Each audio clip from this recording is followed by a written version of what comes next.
ایک کمال کا میں آپ کو واقعہ سناتا ہوں. حضرت موسیٰ علیہ نبینا علیہ الصلوۃ والسلام کے دور کا واقعہ ہے. اللہ کریم نے آپ کو حکم دیا کہ اے موسیٰ فلاں علاقے میں جاؤ, میرے ایک ولی کا انتقال ہو گیا ہے, تو اس کا جا کر نماز جنازہ ادا کرو, غسل کفن کا انتظام کرو. آپ ادھر گئے, آپ نے جب غسل کفن کے لیے کوشش کی تو لوگ کہنے لگے آپ کدھر آ گئے, یہ تو بڑا گناہ گار, بڑا بدکار اور زمانے کا بیکار شخص ہے, آپ اس کا جنازہ پڑھنے آئے ہیں. بہرحال آپ نے وہ سارا کچھ کر دیا.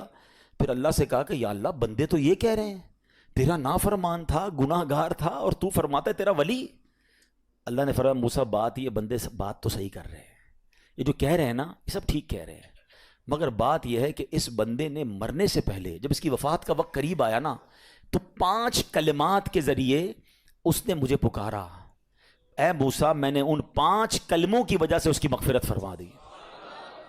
حضرت موسیٰ نے کہا یا اللہ مجھے 5 سینٹنس بتا دے, مجھے وہ 5 کلمات بتا دے کہ صدیاں گناہ کر کے اتنے بڑے گناہ گار کو صرف 5 کلموں کے لیے بخش دیا تو نے. اب ذرا ان 5 سینٹنس کی خوبصورتی, ڈیپتھ اور اللہ سے کنیکٹیوٹی سمجھیے گا. کاش یہ بات سمجھ آ جائے کہ توبہ کہتے کس کو ہیں, اللہ سے کنیکٹیوٹی کسے کہتے ہیں. ہم کانوں کو ہاتھ لگانا یا اللہ میری توبہ, ہمارے تو سٹائل ہی دوسرے ہیں نا. توبہ کسی اور شے کا نام ہے, توبہ کے لیے کوئی بہت بڑا اہتمام کرنے کی ضرورت نہیں ہے, بس دل سے ایک بار پکارنے کی ضرورت ہے. سچی پکار ہو جائے, ایک بار سچی کنیکٹیوٹی ہو جائے, وہ کریم پچھلے سارے گناہ معاف فرما دیتا ہے. اس پتہ ہے گناہ گار نے وہ 5 جملے کیا کہے, وہ کہتا ہے اے اللہ تو جانتا ہے کہ میں نیکوں سے محبت کرتا ہوں اگرچہ خود نیک نہیں ہوں. ذرا سوچئے, میں خود نیک نہیں ہوں مگر تو جانتا ہے مجھے نیکوں سے پیار بڑا ہے. دوسرا سینٹنس کیا تھا, یا اللہ تو جانتا ہے میں گناہ گاروں سے بغض رکھتا ہوں, فاسقوں سے بغض رکھتا ہوں حالانکہ میں خود گناہ گار ہوں. سمجھ رہے بات کو, اپنے گناہوں کا اعتراف, اقبال جرم ہے. بندے کو کہو تو گناہ گار, بولتا ہے میں کدھر گناہ گار بھائی, مجھ سے بڑا تو نیکی کوئی. ہم تو پہلے یہی ماننے کے لیے تیار نہیں کہ میرے گناہ کتنے ہیں. اللہ کی بات دنیا سے چھپا لو, اللہ سے چھپتا نہیں کچھ. ادھر اقبال کریں, ادھر مانیں, ایکسیپٹ کریں. ہاں دنیا کی عدالت میں اگر ہم کہیں جا کے اپنا جرم ایکسیپٹ کر لیں سزا سنائی جاتی ہے. سبحان اللہ, میرے رب کی رحمت کے انداز ہی نرالے ہیں, اس کی عدالت کے دستور نرالے ہیں. کوئی سچے دل سے جا کے مان لینا یا اللہ میں سب سے بڑا گناہ گار, اس کی رحمت اس کی بخشش فرما دیتی ہے. اس نے کہا کیا کہا, یا اللہ ہوں بڑا گناہ گار, میں گناہ گاروں سے نفرت رکھتا ہوں مگر مولا خود بھی گناہ گار ہوں. تیسرا جملہ کیا تھا, یا رب اگر مجھے معلوم ہو جائے نا کہ میرے جنت میں داخل ہونے سے تیری ملکیت میں کوئی کمی آ جائے گی تو پھر میں تیری جنت کا کبھی تجھ سے سوال نہیں کروں گا, کیونکہ مجھے پتا ہے تیری جنت بہت بڑی ہے. مجھے داخل کر کے تیرا کچھ بھی نہیں جانا, تیرا کچھ نہیں جانا, میرا بیڑا پار ہو جانا ہے.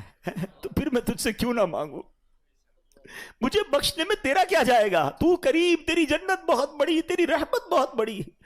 تو یا اللہ مجھے اگر یہ معلوم ہو جائے کہ مجھے جنت میں داخل کرنے سے تیری ملکیت تھوڑی ہو جائے گی پھر میں جنت نہیں مانگوں گا. چوتھا سینٹنس کیا تھا, یا رب اگر مجھے معلوم ہو جائے کہ میرے جہنم میں داخل ہونے سے تیری ملکیت میں اضافہ ہو جائے گا تو میں جہنم سے تیری پناہ بھی نہیں مانگوں گا.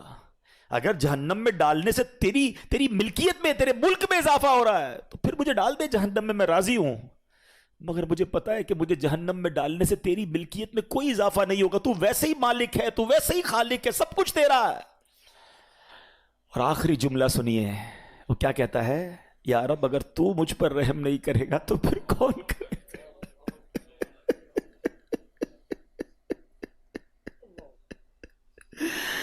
اگر اللہ رحم نہیں کرے گا تو کون کرے گا.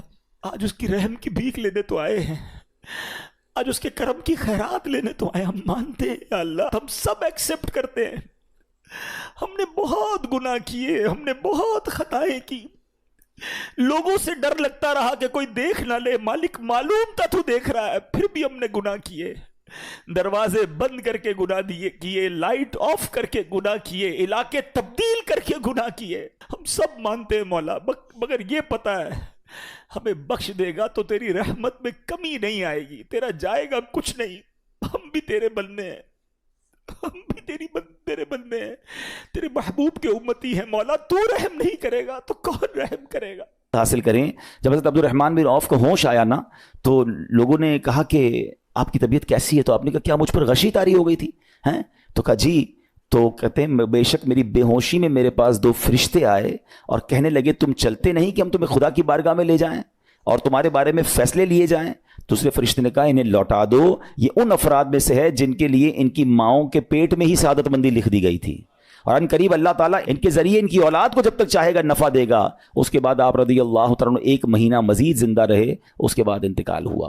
تو پتہ چلا کہ آپ کی والدہ نے نماز پڑھی, اللہ سے مدد مانگی, اور آپ کو اللہ نے ایک نئی زندگی عطا فرمائی. تو آپ اپنی زندگی میں اس پریکٹس کو آج اس آیت سے دیکھیں, ہم نے کرنا کیا ہے. ہم جب بیان میں آئیں تو صرف بیان نہیں سننا ہے, ہم نے اللہ نے مجھے کہا کیا ہے. ہم اس ٹاپک کو لے کے اسی لیے چل رہے ہیں نا کہ میرے رب نے ڈائریکٹلی مجھ سے کیا بات کی ہے. تو آج اس آیت میں یہ لیسن مل رہا ہے کہ جب کسی پرابلم میں ہیں, کلیمٹی میں ہیں, تو اللہ کی طرف جانا ہے اور نماز سے مدد چاہنی ہے. وَاسْتَعِينُوا بِالصَّبْرِ وَالصَّلَاةِ. اچھا اب آپ دیکھیں پیارے آقا کی نماز کی کیسی عادت تھی. بادل گرجتے تھے, آندھی چلتی تھی, کسی بری خبر کی اطلاع آ رہی ہوتی تھی, نبی پاک نماز کی طرف چلے جاتے. اچھا مجھے بتائیں نماز استسقاء کیا ہے؟ بارش نہیں ہو رہی ہے, پیارے آقا نماز پڑھا رہے ہیں. سورج گہن ہو رہا ہے, نبی پاک نماز پڑھا رہے ہیں. چاند گہن ہو رہا ہے, پیارے آقا نماز کی طرف. یعنی کس قدر اللہ کی طرف رجوع ہے. And whenever anything bad happen یا گوئنگ ٹو بیڈ ہیپن, ہونے والی لگ رہی ہے, کچھ بڑا ہونے والا ہے. ہمیں بھی تو خبریں آ رہی ہوتی ہے نا کہ بھائی کل بہت شدید بارش ہوگی, اللہ نہ کرے کوئی اور بری خبر ایکسپیکٹیشن ہے, آپ کو کاروبار میں کوئی ایسی خبر آنے کا ڈر ہے, یا آپ کی کوئی شپمنٹ جاری ہے, واٹ ایور آپ چاہتے ہیں ہر چیز بہتر ہو جائے. قرآن نے فارمولا دیا نا, وَاسْتَعِينُوا بِالصَّبْرِ وَالصَّلَاةِ. اللہ نے ڈائریکٹلی مجھے اور آپ کو کہا ہے. تو from now on words make your practice کہ میں نے انشاءاللہ نماز سے مدد لینی ہے. اور آپ اپنی آنکھوں سے دیکھیں گے, اور آپ اللہ سے عرض بھی کریں کہ اللہ تو نہیں قرآن میں کہا ہے مدد لے, میں نے کھڑا ہو گیا نماز کے لیے. تو نماز سے آپ نے مدد لینی ہے. اچھا اب اس کے بعد آیت کا جو سیکنڈ پارٹ ہے کہ صبر سے بھی مدد لینی ہے. اور آگے کیا فرمایا, ان اللہ مع الصابرین, اللہ صابروں کے ساتھ ہے. سبحان اللہ. اس کا مطلب یہ ہوا کہ اللہ تعالیٰ اپنے علم و قدرت کے ساتھ ویسے تو ہر کسی کے ساتھ ہے, لیکن یہاں صبر کرنے والوں کا خاص ذکر اس لیے ہوا تاکہ انہیں معلوم ہو جائے کہ اللہ تعالیٰ ان کی مشکلات کو دور فرما دے گا. مگر کرنا کیا ہے؟ صبر کرنا ہے. اچھا اب صبر کے بارے میں 2 باتیں بڑی اہم ہیں کہ صبر نارملی ہم جب بھی صبر کے بارے میں سنتے ہیں تو صبر ہم کہتے ہیں یار تکلیف آئی ہے صبر کرو, یقیناً یہ بھی صبر ہے, مگر صبر کی ایک اور قسم بھی ہے جو اس سے بھی سپیریئر ہے, جو اس سے بھی افضل ہے. اور وہ کیا ہے؟ گناہ کے لیے دل چاہے, حرام کے لیے دل چاہے, نفسانی خواہشات برا کام کروانا چاہ رہی ہیں, اور بندہ اس پر صبر کرے.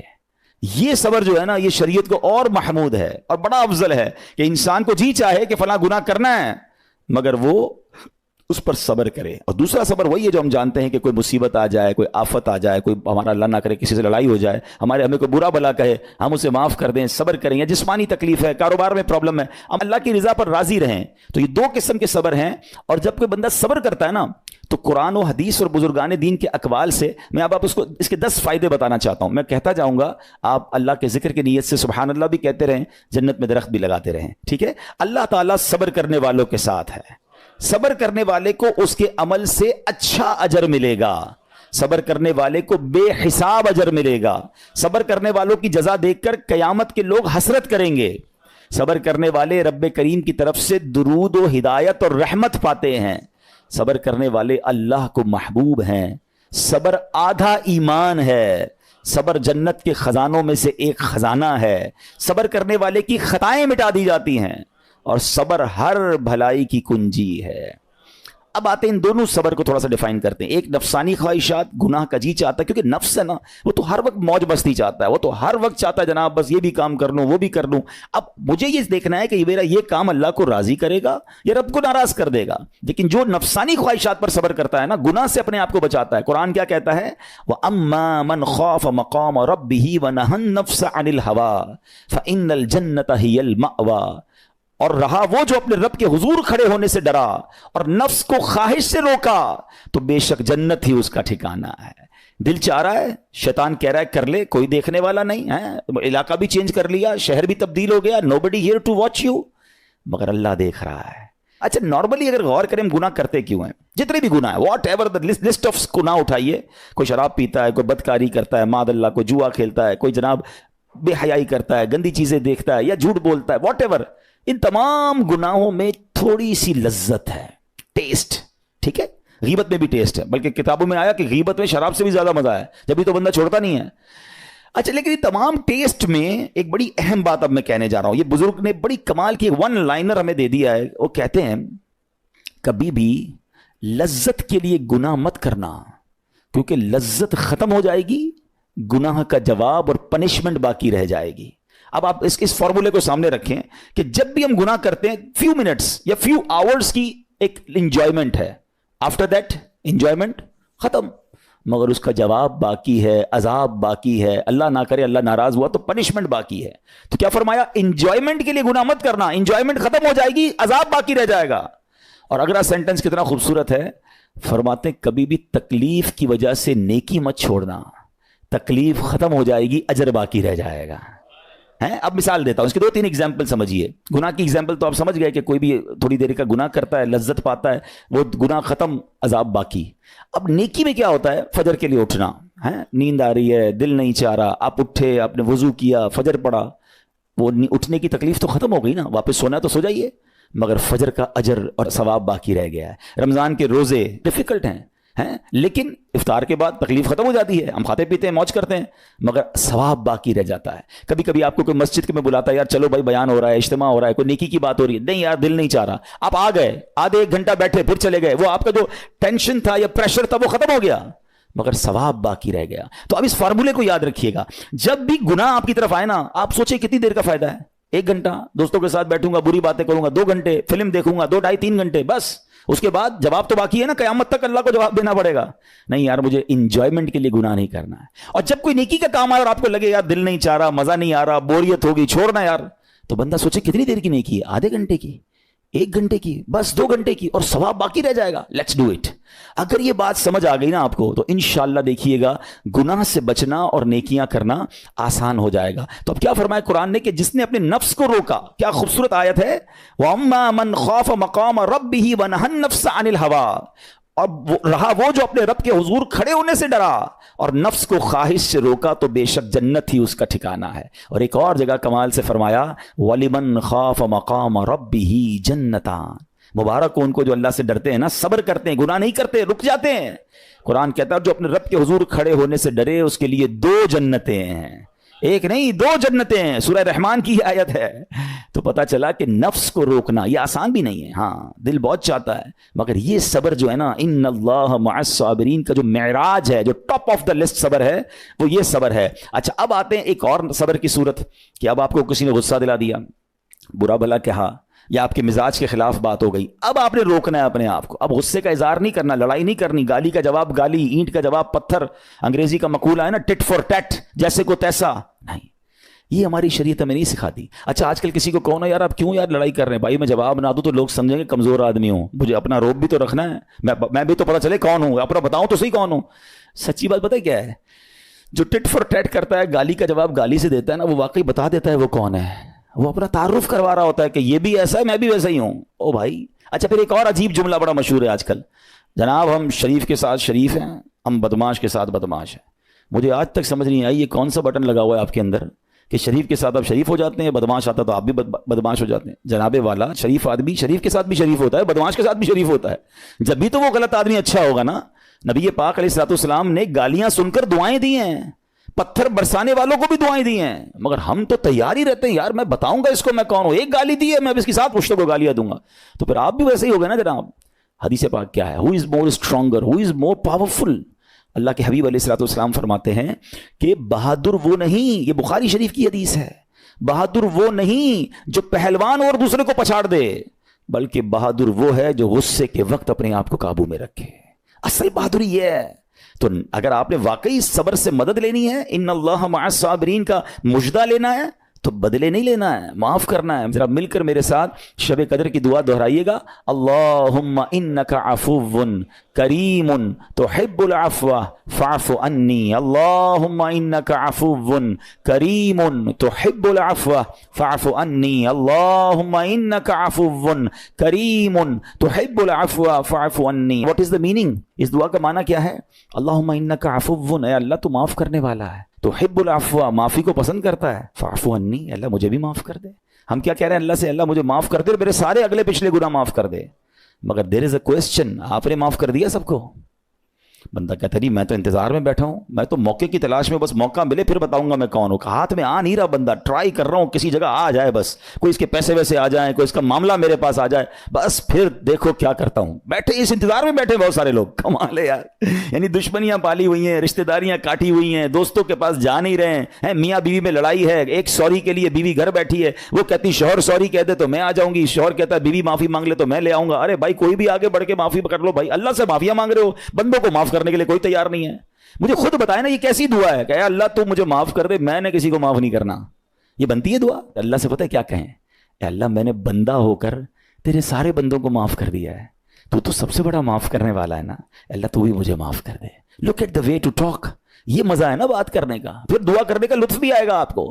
تو دشمنیاں نہ رکھیں, غصے پر قابو پائیں, معاف کریں. ایک حدیث سن لیجئے, لرزا دیتی ہے, ڈرا دیتی ہے. اللہ کے نبی علیہ الصلوۃ والسلام فرماتے ہیں جو رحم نہیں کرتا اس پر رحم نہیں کیا جاتا. حدیث کا خلاصہ ہے. اور جو معاف نہیں کرتا اسے معاف نہیں کیا جاتا. اب بتائیے ہم معاف کرتے ہیں, ہم رحم کرتے ہیں؟ ہم کہتے ہیں اللہ ہم پر رحم کرے, ہم کسی پر رحم نہ کریں. نہیں ہوگا رحم, پہلے اپنے اندر تو لائیے یہ باتیں. اب ایک آیت سنیے گا اس کے تحت ایک واقعہ, اور پھر میں بیان کو کنکلوڈ کرتا ہوں. اللہ کریم ارشاد فرماتا ہے الذین ينفقون فی السراء والضراء والکاظمین الغیظ والعافین عن الناس واللہ یحب المحسنین. قرآن میں رب فرماتا ہے وہ جو خوشحالی اور تنگ دستی میں اللہ کی راہ میں خرچ کرتے ہیں. یہ بڑی خوبصورت بات ہے, یہ غریب اسلامی بھائیوں کے لیے بھی مدنی پھول ہے. امیر تو خرچ کرتا ہے نارملی, غریب خرچ نہیں کرتا اللہ کی راہ میں. ہمارے قبلہ مفتی قاسم صاحب نے تفسیر قرآن صراط الجنان میں ایک بڑی پیاری بات لکھی. آپ کہتے ہیں پوری دنیا کے امیروں کا سروے کر لینا, ان کی جو پیسے بڑھنے کی ایک وجہ یہ بھی ہوتی ہے کہ وہ کہیں نہ کہیں چیریٹی کر رہے ہوتے ہیں, مدد کر رہے ہوتے ہیں. وہ مدد اور وہ نیکی ان کے پیسے بڑھا رہی ہوتی ہے. اور پوری دنیا کے غریبوں کا سروے کریں تو ان میں سے بڑی تعداد وہ جو خرچ ہی نہیں کرتی اللہ کی راہ میں. کہتے ہیں ہم کیا خرچ کریں, ہم تو غریب ہیں, ہم پر لوگ خرچ کریں. میں آپ کو فارمولہ دے رہا ہوں اور یہ قرآن سے دے رہا ہوں. جو تنگی میں بھی اللہ کی راہ میں خرچ کرتے ہیں, جو خوشحالی میں بھی خرچ کرتے ہیں. آپ تنگی میں آپ روپیہ خرچ کریں, یہ نہیں کہتے آپ 10,000 روپے خرچ کریں, جتنی آپ کی حیثیت. یہ کاروبار ہے, آپ 1 روپیہ دیں گے اور آئے گا, آپ 10 روپے دیں گے اور آپ کسی نہ کسی نیکی کے کام میں خرچ کرتے رہیں, آپ غربت سے باہر آ جائیں گے. If you want to take out yourself from that problem, آپ آئیں اللہ کی راہ میں خرچ کرنا شروع کریں. قرآن کہہ رہا ہے کہ جو تنگی اور خوشحالی میں اللہ کی راہ میں خرچ کرتے ہیں. اور اگلا پارٹ کتنا خوبصورت ہے, فرمایا والکاظمین الغیظ والعافین عن الناس, فرمایا اور غصہ پینے والے اور لوگوں سے درگزر کرنے والے. انعام کیا ہے, واللہ یحب المحسنین, اور اللہ نیک لوگوں سے محبت فرماتا ہے. اور پھر ہاں زندگی میں کلیمٹیز, پرابلم, بیماریاں, مشکلیں, قرآن خود کہتا ہے کہ من قریب تمہیں آزمائیں گے. کبھی بیماری آئے گی, کبھی بھوک آئے گی, کبھی مال کم ہو جائیں گے, کبھی ڈسٹربنس آئے گی, خوف آ جائے گا. تو بی ریڈی فار دیٹ, صبر کرنا ہے, کیونکہ اللہ نے فرمایا وبشر الصابرین, صبر کرنے والوں کے لیے خوشخبری ہے. تو اللہ کرے کہ یہ بات ہمیں سمجھ آ جائے اور ہم اس آیت پر عمل کرنے والے بن جائیں تو زندگی بڑی آسان ہو جائے گی. یہاں ایک میں عقیدے کی بات بھی کلیریفائی کر دوں. کچھ لوگوں کو بعض اوقات کنفیوژن ہوتی ہے یا لوگ کنفیوژن کریٹ کرتے ہیں. مجھے ایک بات بتائیے گا کہ اللہ کیا کہہ رہا ہے, وَاسْتَعِينُوا بِالصَّبْرِ وَالصَّلَاةِ, اے ایمان والو صبر سے اور نماز سے مدد چاہو. کیا صبر اور نماز خدا ہیں؟